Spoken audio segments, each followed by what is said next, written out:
Saat kloter 3 LPG asal Makassar dan Sinjai menuju bandara untuk diberangkatkan ke Tanah Suci, petugas PPIH menemukan ada satu orang pengantar jamaah yang mengenakan pakaian jamaah haji. Bagaimana ceritanya? Ketua PPIH Embarkasi Makassar, Ali Yafid berikut menjelaskan.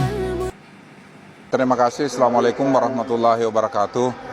Kemudian tadi sudah di jam pagi, jam 8 tadi, kloter 3 Embarkasi Makassar itu ada insiden, ada dari masyarakat yang mengantar orang tuanya, mengantar orang tuanya ke asrama haji dengan berpakaian persis dengan pakaian jamaah haji, sehingga itu terdeteksi sampai ke bandara.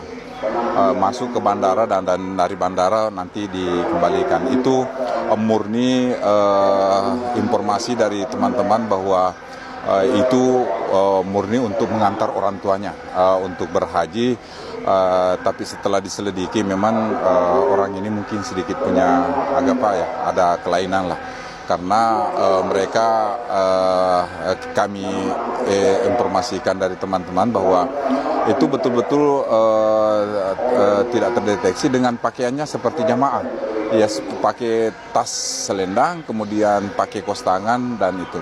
Nah, kami habis rapat dan itu alhamdulillah sudah terantisipasi dan kami menjadi pembelajaran, dan kloter 4 ini sebagaimana teman-teman lihat tadi pelaksanaan bahwa di areal X-ray sampai bus itu sudah tidak ada lagi jamaah yang atau masyarakat biasa kecuali petugas dari bandara. Kita steril.